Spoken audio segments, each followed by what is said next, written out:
There's a new video this morning that some say may be proof we're not alone in the universe. A UFO in the form of a bright light is seen descending over the Dome of the Rock in Jerusalem. The video is said to be taken over the weekend. Then suddenly the light shoots up into the sky. There you see it. Another video from a different angle appears to show the light doing the same thing. Those clips have gone viral now.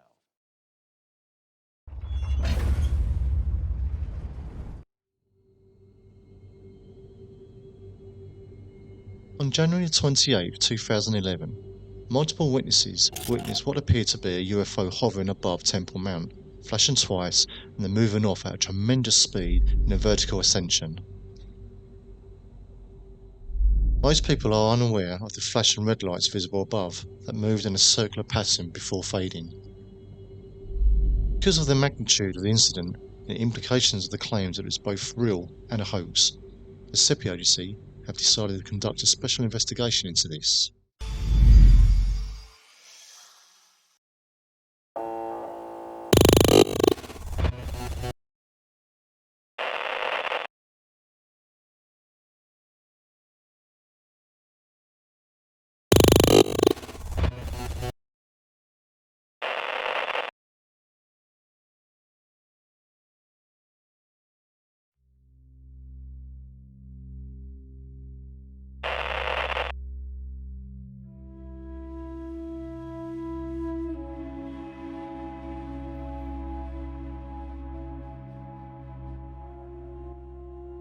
To begin, what is the Dome of the Rock? Its history goes back as far as 1000 BC and was originally built by King Solomon after his father, King David, captured the city and made it his capital. It was first known as the First Temple, or Solomon's Temple, and was originally erected to house the infamous Ark of the Covenant.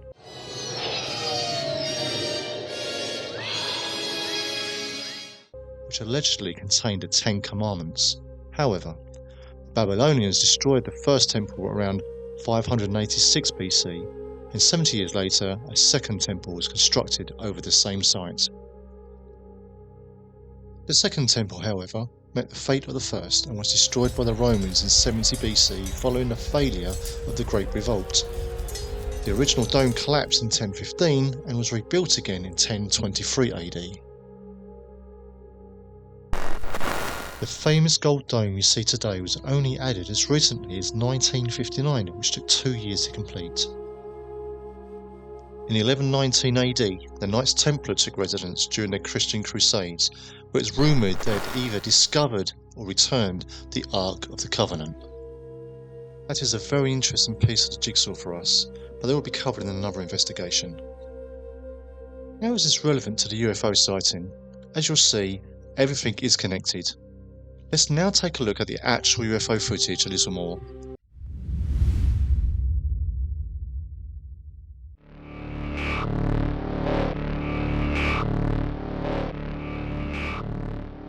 In total, the SEPI Agency obtained 7 separate videos of the incident, which in itself is unusual.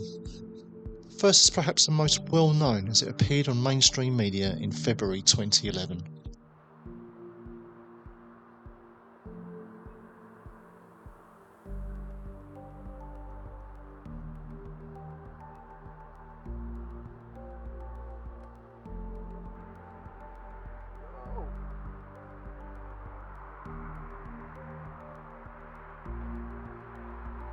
Whoa!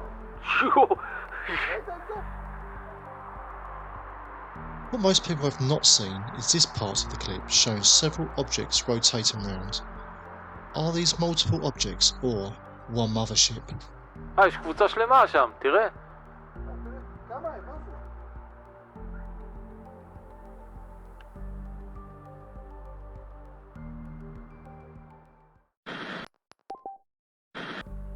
The person seen standing in the first video took the second video with his camera phone.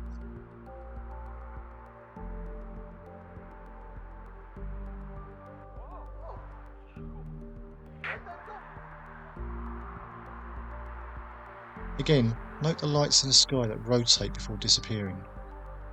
Instead of a mothership theory, could we be looking at a portal activated by some advanced technical means?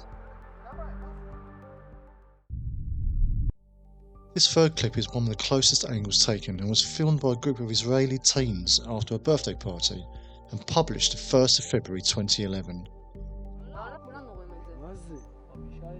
Yo!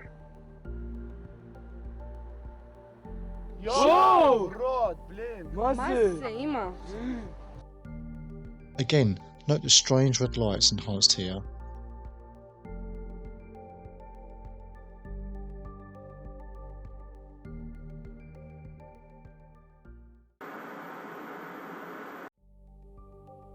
The fourth video was shot by a Palestinian from the terrace of the Regency Hotel and released on the 5th of March 2011. We have reservations about its authenticity because of the deliberate camera shake effect that appears to have been added rather than being genuine, yet it remains significant evidence. Is that a UFO? Amazing. Holy shit. Oh, is that cool? The fifth video was filmed by American tourists on a late night tour at 1 AM. It definitely portrays a real excitement at the event. Nonetheless, we are curious as to why such a bright object is not illuminating the dome itself from above. It also appears to have deliberate camera shake added.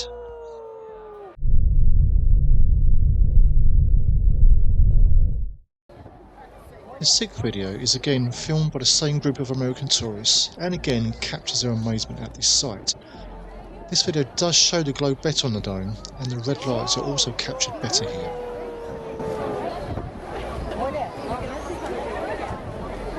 We've seen them in Mississippi like this, but never mind.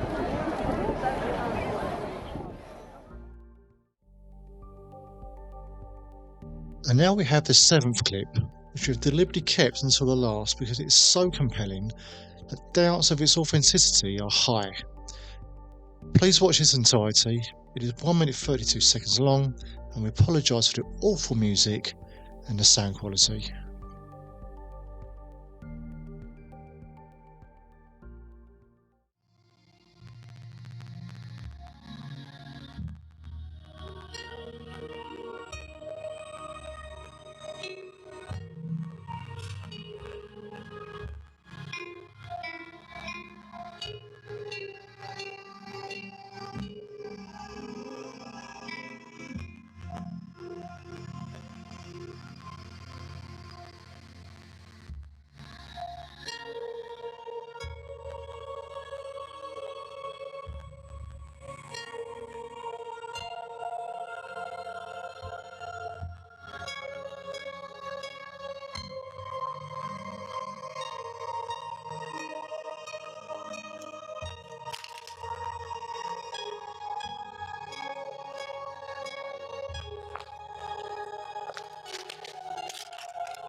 I think it's time for a little analysis.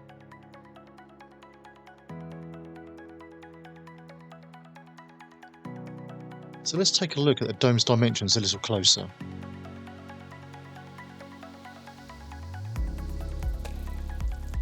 Let's first measure the height. This is 20.48 metres or 67.2 feet high, and is 20.20 metres or 63 feet across. Now, if we add a guide, we now know the centre must be 10.10 metres or 31.5 feet to the next outside edge, as this is half of the 20.20 metre width.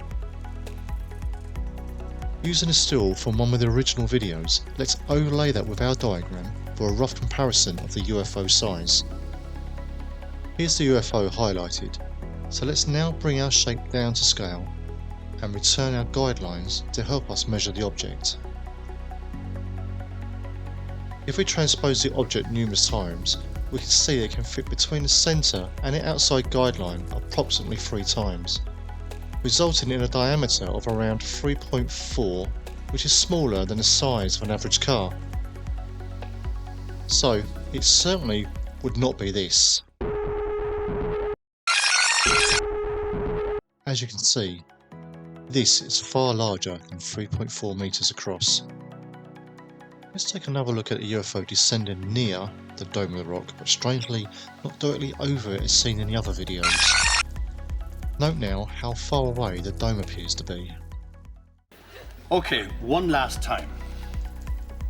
These are small, but the ones out there are far away.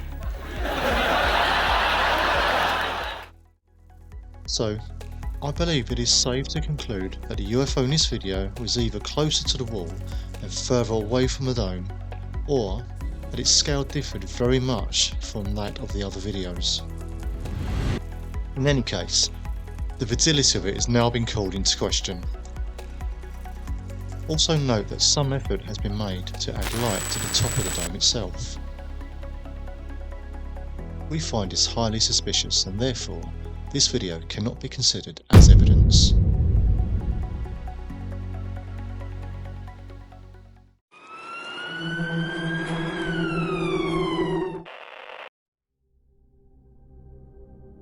But just to add to our verdict, let's take a closer look at the monk featured.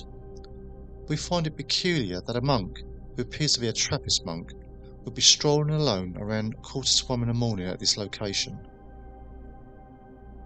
The nearest Trappist monastery we could find is 33 kilometres away, which is roughly a half-an-hour trip.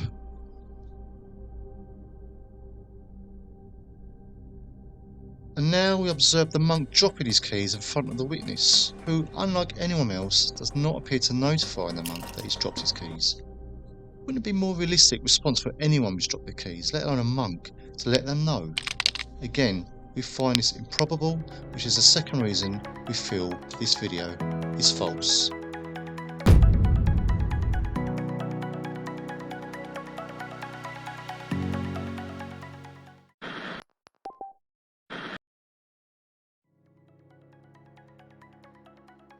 As previously indicated, we were able to get numerous videos of this one event, which we have collected here. Video 1 was the most known footage of the incident, by Aligal Jeriovic. Video 2 was taken at the same location by a friend of Jeriovic. Video 3 was taken by a group of Israeli teenagers after a birthday party.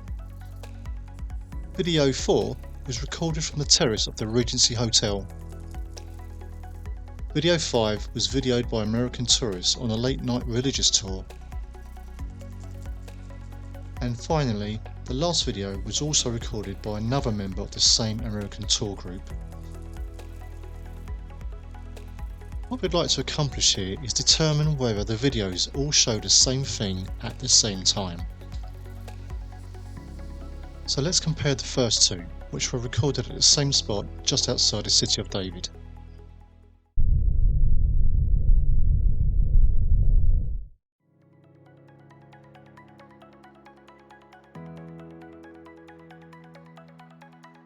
These two were purportedly recorded at the same time and in the same location. So let's rewind and try playing them simultaneously to observe if the objects ascend at the same time and at the same speed. But how do we sync them? We will take the first flash as a measurement to sync the second video.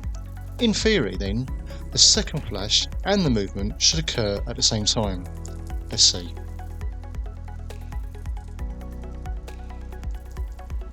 Okay, so let's have a closer look at these two videos. Now, they're both set to the point where the object stops above the dome of the rock. Let's just press play and keep a note on our timer in the middle. So this is seconds, this is milliseconds, or frames in fact, so we're just going to keep an eye on that. Two flashes, both gone. Right, let's just pause it right there and go back to the point where they're flashing. Slowly forward, this is our first flash, very prominent in video 2, as you can see, and you can just see it on there on video 1. It disappears, and then we've got the second flash again, seen. We'll go back a bit, go forward again. So on the 8th frame to the 9th frame, we've still got the flash prominent, and on the 10th frame, in sync, they've both disappeared. Now, if we carry on forwards until the point the object moves and ascends, this is where things get very interesting. Let's just stop it there. They both move at the same time. Movement on video 1, movement on video 2. However, as you can clearly see on video 2, there are 2 objects. Let's move forward a frame to frame 6, 7. We now have the 2 objects going up on there, and on video 1 we see it as 1 object there. Keep going forward, and it's disappeared now from video 2 because again it is the it's closer view. So I would expect that to be gone out of frame very quickly compared to video 1. Let's go back again, just rewind. Very interesting. Is this light refraction, or do we have 2 objects? So frame 3 we see 1 object there. Frame 4 you can just see the blur outline of a possible second object. Frame 5 very clearly on video 2 of 2 objects descending. And 6, 7, 8, 9 is pretty much gone. And obviously you see it as 1 on video 1. So that is quite fascinating in itself.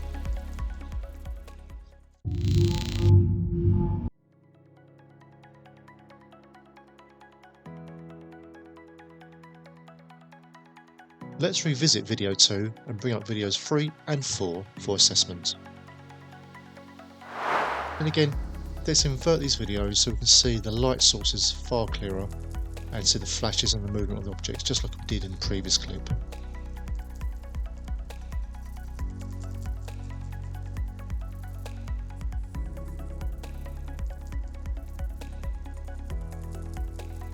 So let's take a look at the next 3 inverted to see clearly.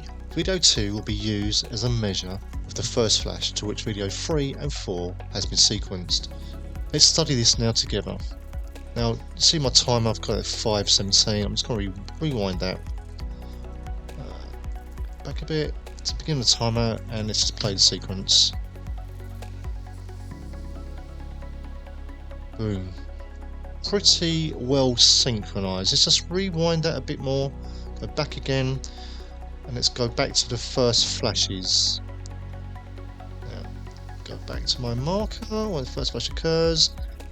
Here we are. Come up to it now. Right, here we have it. So on frame 8 up here, we can see video 2, 3 and 4 all flash at the same time. Go forward. Now on frame 10, that's disappeared from video 2. Still a little bit evident on the other 2. Keep going. And we've now got a second flash that's also flashed, so that is synchronized. And moving forward, we then get the objects moving away. Just rewind. So again, on video 2, we've seen the evidence of a possible second object. We don't see this on 3, which is closer, remember, and 4, which is at a different angle. So let's go into the next frame. There's our 2 objects. Video 4 is synchronizing very well, and that is moving at the same time. And literally the next one, they all start to move. Now, that's not a problem. We are at different aspects. These are being recorded on different devices. They've possibly been processed as well to be on YouTube. We have to bear all those factors into place there and into play to really analyse it properly. But I think they're pretty well synchronised. They all do seem to show a very similar occurrence with the flashes and the movement as well. Quite happy with that.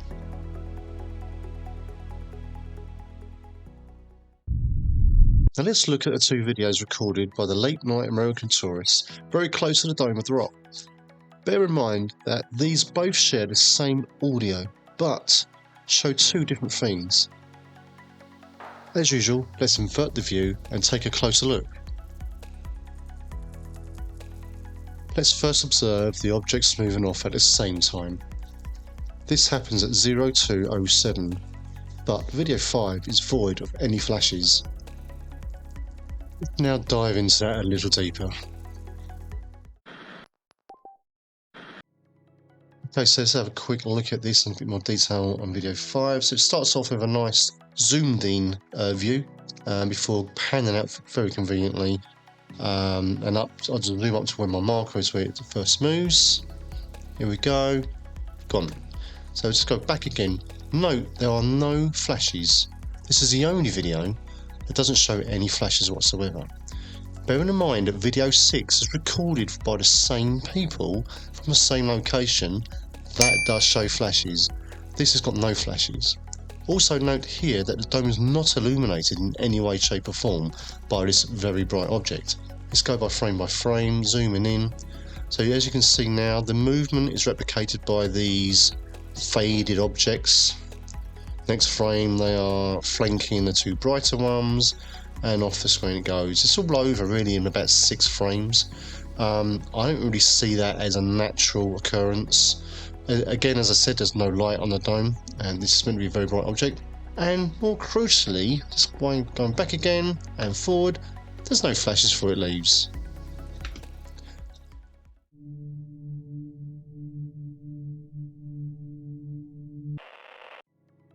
So we are looking at video 6 now. Now just note the objects. This is quite weird. None of the others look like this. We've got a nice glowing effect coming down, as if like there's some sort of frosting behind this thing. There's no thrusters on the other videos, so that in itself is dubious. So let's just play the clip here now. So this is it's hovering still over the dome. And then we get the user, nice pan shot down there to see the actual dome before flash, and off it goes. But it doesn't, does it? It still hangs around after the flash. Unlike the other videos, there's 2 flashes and it immediately zooms. This does not zoom until my next marker here, where it decides to actually move. So there's a second or so after the 2 flashes where it seems to just hang around. That's not the same characteristics of the other videos. I'm also interested in the glowing itself. Let's just have a look at this. So this object is hanging up here, and we've still got no real big glow here on the dome from this very brightly lit object hanging above it. But then we get a nice effect here. This can be put on, by the way, by software. It's not hard to do, especially in DaVinci Resolve 18 that I use. And then we've got a nice solar flare there. Look, you can even almost see the point of where this was placed, and that's its lens flare. From the solar flare, it brightens in intensity to do 1 flash, which dies down. Just note though, it is 1 flash, and then you get this sort of afterthought afterwards added on. So I'm very interested in that. It's just brightly coloured the objects, okay, and objects. This one's also affected equally. This is at a different distance, so the light would be less so on that. If the object was hanging up here, it would be less so bear that in mind. That's also a telltale giveaway. And then we get our nice flare effect added, which again you can do easily in video editing suites. And then it moves, and then we've still got our object hanging around before finally deciding to depart. Yeah, this is not looking good for video 6.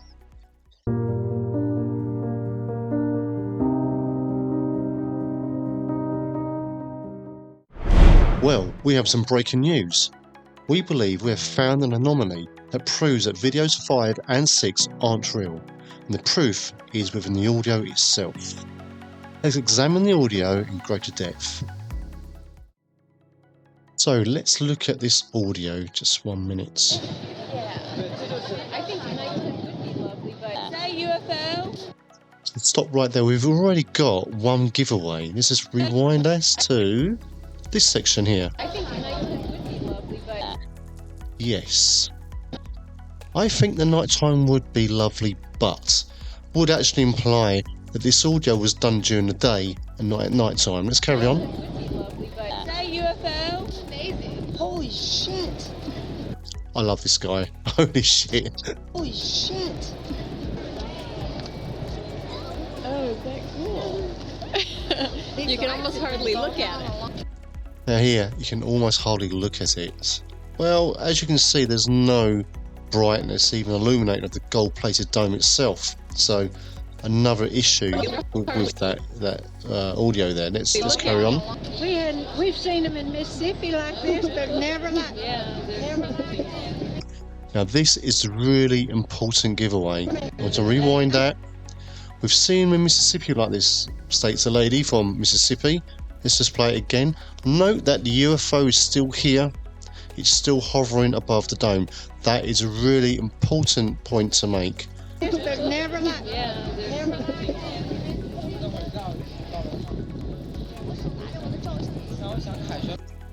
Now, keep in mind the noise in the background. This seems to be a very busy place for somewhere that's actually meant to be about 1 o'clock in the morning now. It's 1 a.m.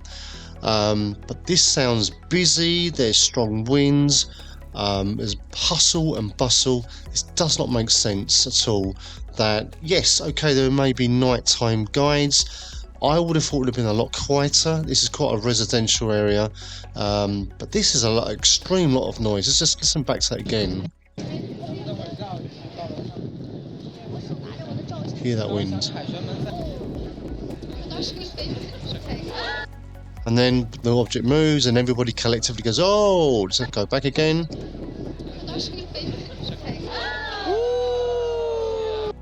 Lovely. So that stops. Okay, so these are the points to make. If I go back again to this phrase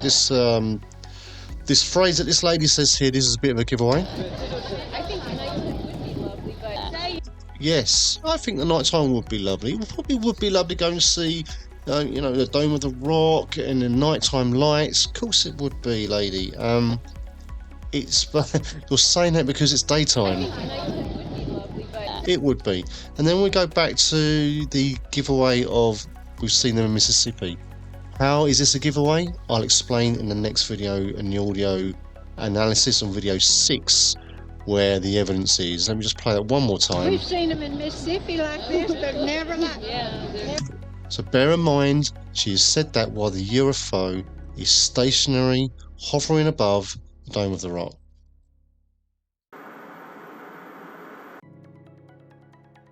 Okay, so let's examine the audio of video 6.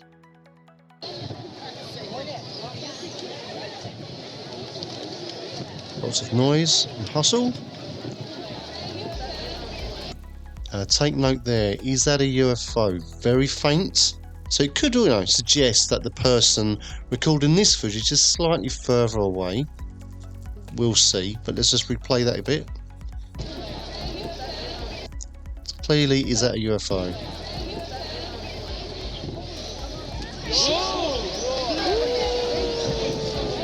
And what we have there now is the people responding to the flash and supposedly the object flying off. They're all going, ooh, all very fascinated.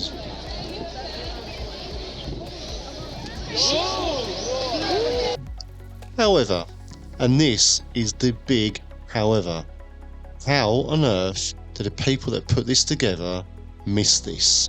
We now scroll across to hear our lady from Mississippi telling us about her UFOs. We've seen them in Mississippi like this, but never like. Now, for those of you that are very observant, you may have realised there's something quite wrong here. She's now stating that she's seen him in Mississippi after the UFO's departed, and the cameraman in this particular video is already looking at the objects in the sky, flitting around. So, just to go back to video 5, note that the UFO is here. This is video 5. This is where she says, We've seen them in Mississippi like this, but never like.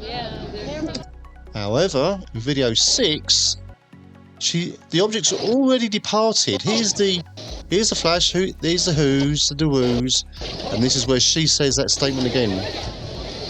We've seen them in Mississippi like this, but never like. And also, that's in the wrong order. is that a UFO? Is further back here. The oohs are here on video 5 at the very end, not in the middle. And we've got the Our Lady from America We've seen them in this. telling us all about Mississippi UFOs. So this is wrong. We have an anomaly. Video 5 audio does not match with video 6 in its sequence. They don't link together whatsoever. So whoever put this together made a serious error there in the audio and matched them together. Very disappointed, guys. You should have done better, but you've been caught out.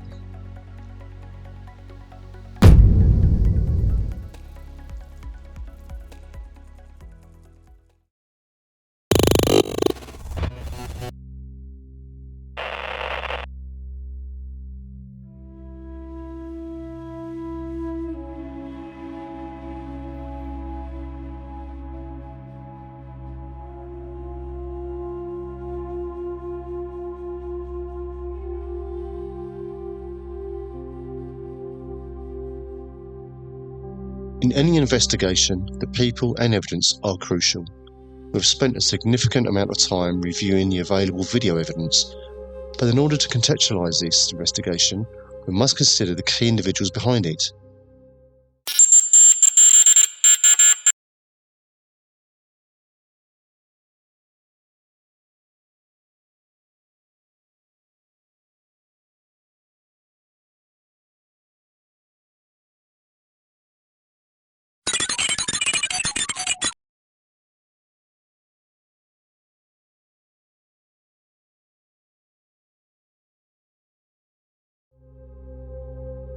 Using open source investigation techniques, we have found information on the first person of interest. He is Eligieł Gladiowicz, who moved to Hod HaSharon in 2020, which is around 69 kilometers away from Jerusalem itself. He attended Tel Aviv University. Crucially, he owns his own production company and is also an ex-actor. Further investigation, we found him to have multiple Facebook accounts. His domain name, JerusalemUFO.com, is long since expired. His YouTube channel currently has just over 1,000 subscribers. He married in 2005 and his wife appears to have had links to a professional YouTuber's online course as recently as 2020. The fact that he owns a production company and is linked to our second person of interest is an issue, as you'll see when we start to connect the people together. We have tried to contact Eligieł numerous times without success, as we like to offer people an opportunity to provide their version of events. On to then, the second person of interest.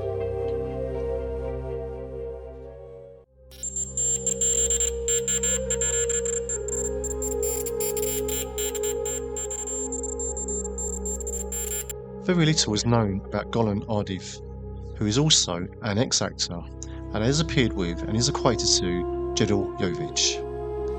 Ardiv taught or teaches film at a local school or university. We have tried contacting the Tel Aviv University to see if he works there, but unfortunately we have yet to hear back from them. We also have no trace at all on social media.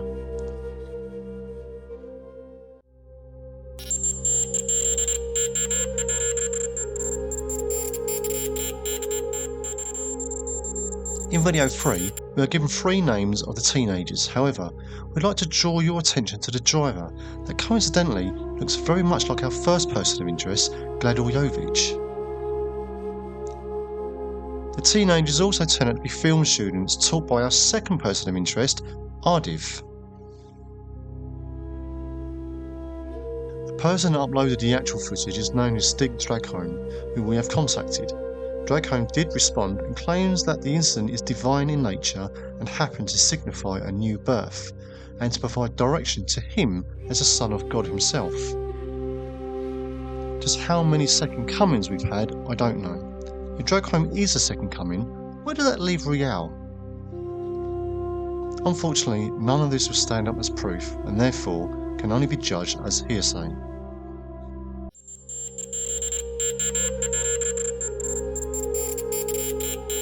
Again, very little is known about video 4, which is said to have been taken from the terrace of the Regency Hotel by a Palestinian.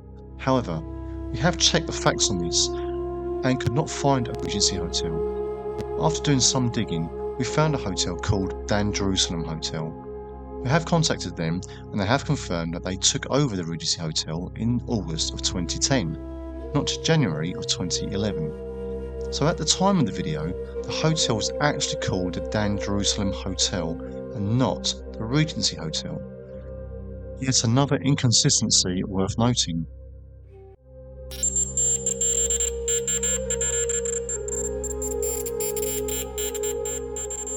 Although we've not been able to identify the group of American tourists, we do know that at least one of them was from Mississippi, USA. The background noise was also consistent with normal daytime hustle and bustle rather than 1 AM in the morning.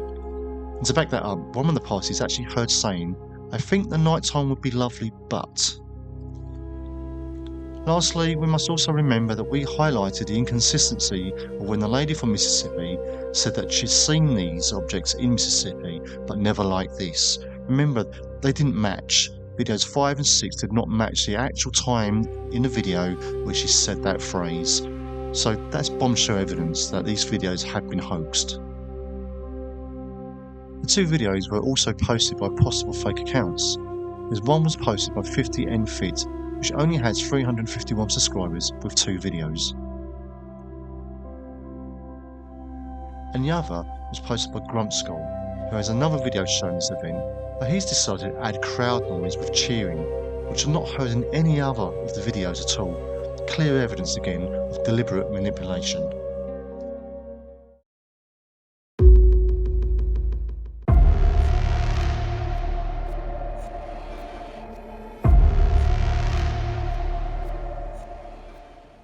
So now let's look at our evidence board and look at the evidence again.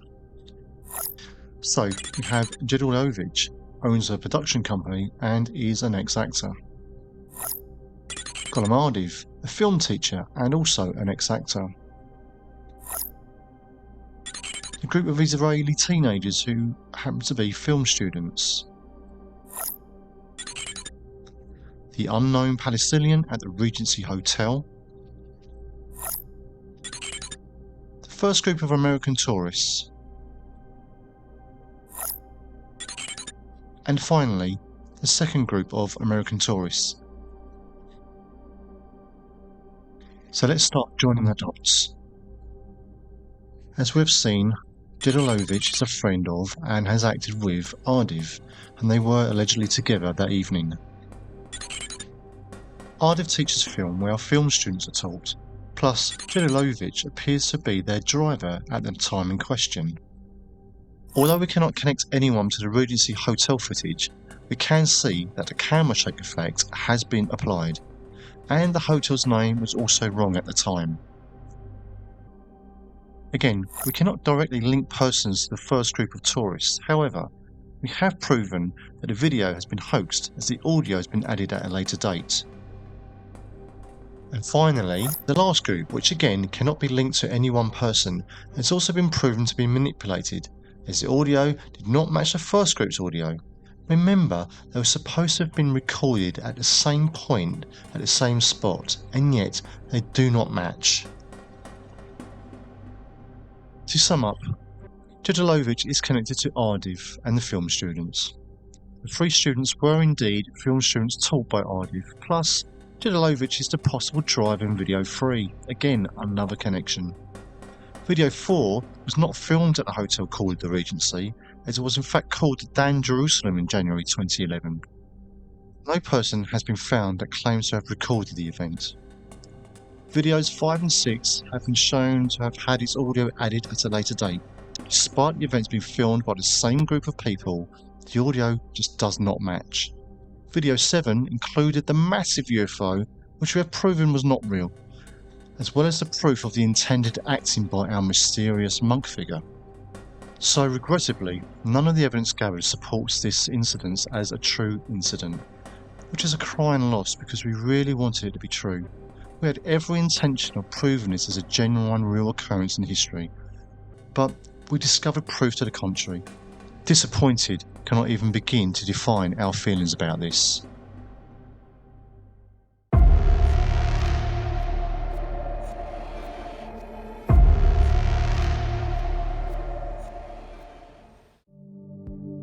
In conclusion, video 1 was reportedly recorded by Jelilovich around 1 AM on January 28, 2011 from Amman Ha-Natsiv, which is approximately 7 kilometers away from the Dome of the Rock. One of the significant concerns with this is that he appears to have been the driver of the 3 teenagers that captured footage from Mount Scopus, which is on the opposite side of the dome, roughly 2 kilometers away. He cannot possibly be in 2 places at once. We must also remember his involvement with Ardiv, the fact that he owns a film production company, and that he is an ex-actor. None of these facts help to prove that his motivation was not to increase his YouTube profile. We are not implying that just because you're in the film industry and an actor means that you're lying, but the evidence is stacking up against this being a real account.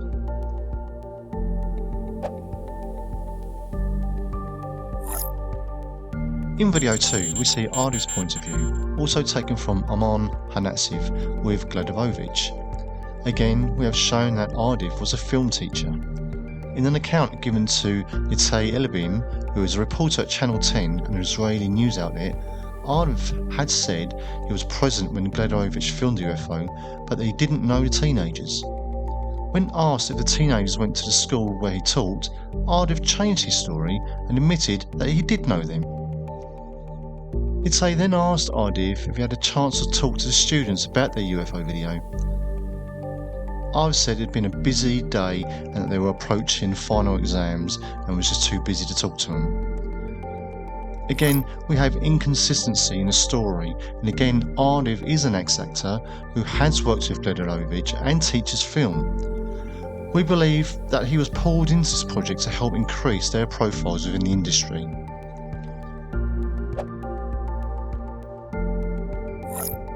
As previously stated, there were 3 youths and a driver, who we suspect to be Jelilovich in the car at the time. We have shown a relationship between the teenagers and both Ardiv and Jelilovich, and they are known to be film students.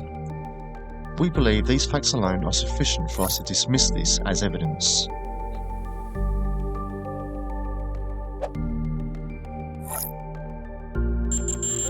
As previously said, this video was supposedly taken from the Regency Hotel, despite the fact that it was actually called the Dan Jerusalem Hotel in January 2011 by an unknown Palestinian. We also mentioned the purposeful camera shake that was applied to the footage. This is likewise not solid evidence on its own, therefore we dismiss it as such.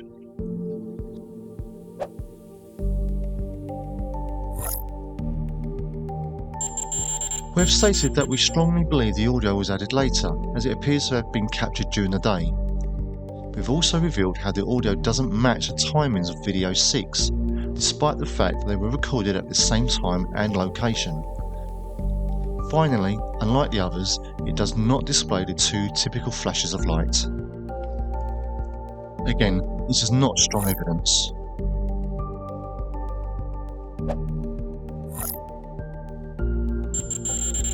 Like video 5, we have inconsistent audio run alongside the video, which was revealed in our in-depth analysis. Additionally, the lighting on the 2 domes appear to have been added by video editing software. Finally, unlike the other videos, the object appears to remain above the dome for a few seconds before ascending, and it also appears to have thrusters showing, which was not shown in any other video. Unfortunately, this also cannot be used as evidence of an actual occurrence.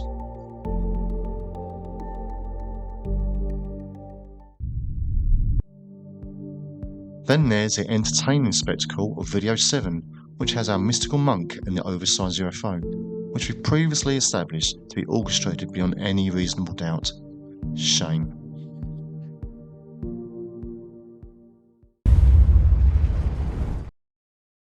So, it is this agency's stance that all of the evidence gathered, evaluated and assessed has proven beyond a reasonable doubt that this event did not occur.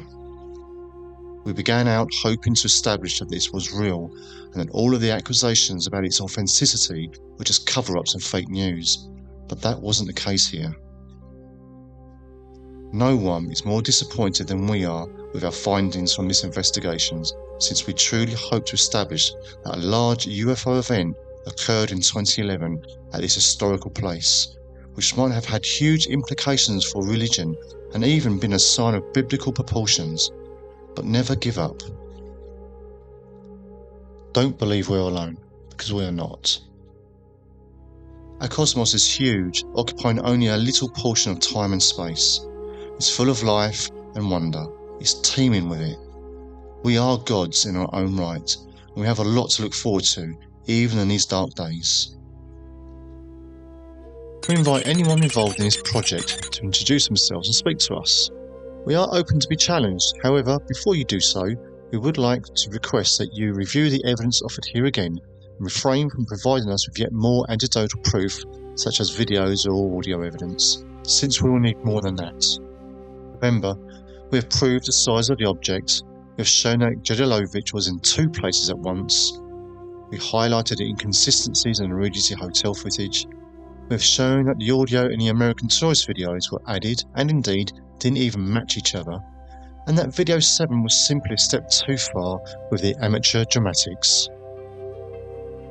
Our verdict then, hoaxed.